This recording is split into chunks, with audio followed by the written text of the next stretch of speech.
For more than 75 years, the United States and Russia have been the primary players in the nuclear arms race. The two global powers still possess 90% of the world's nuclear warheads. Since 2011, they've abided by an agreement limiting both their nuclear warheads and the missiles that deliver them. Ratifying a treaty like START isn't about winning a victory for an administration or a political party. It's about the safety and security of the United States of America. But earlier this week, the U.S. accused Russia of violating the new START treaty by prohibiting inspections. The Russian ambassador to the U.S. says, given the war in Ukraine, it would be imprudent to allow the American military onto its soil. Russia says it will honor the treaty's other terms.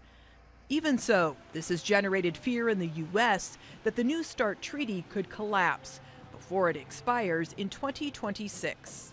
Meanwhile, the number of acknowledged nuclear states remains small, but nuclear know-how is spreading.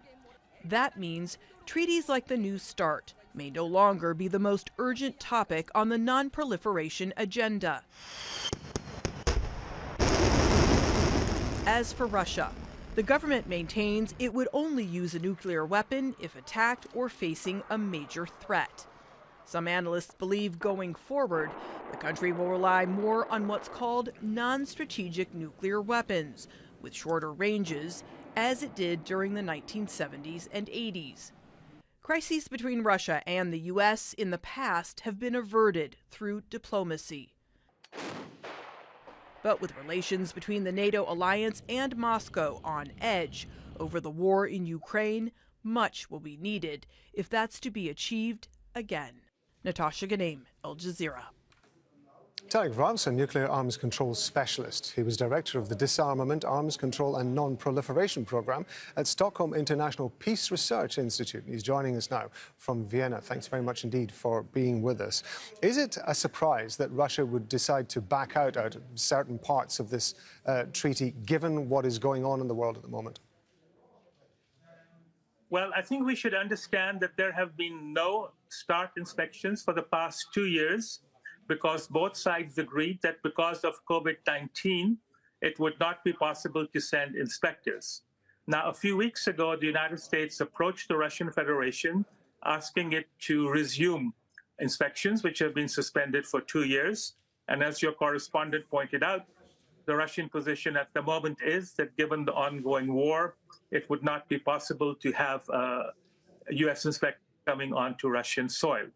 However, in the latest data exchange, which the United States State Department has posted on its website, the Russians are within the limits of New START, which means that they have less than 1,550 strategic warheads and less than 700 deployed intercontinental ballistic missiles and bombers.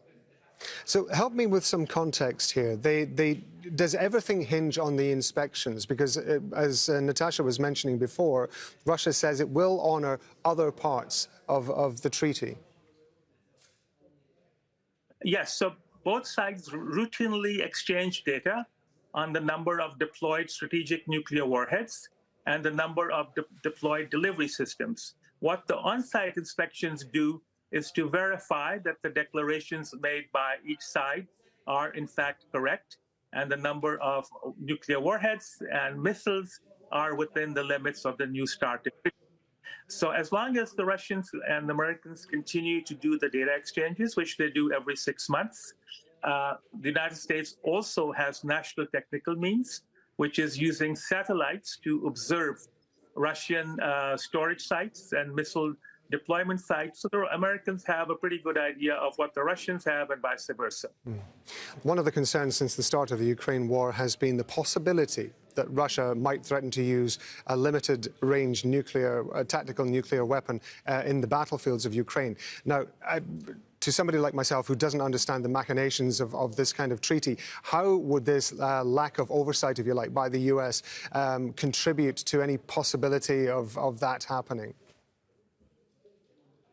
Well, these inspections would not really show whether or not the Russians were intending to use nuclear weapons in Ukraine or anywhere else. The United States has already said, despite the statements made by Moscow, the United States has not yet observed preparations for Russian nuclear missiles or bombers leaving their normal deployment sites, nor have they seen any heightened alert for the nuclear weapons in Russia. And I'm sure the United States would announce were they to see such signs of Russia preparing to use nuclear weapons. We really appreciate you giving us the benefit of your expertise in this. Rav, thank you very much indeed for your time. Thank you.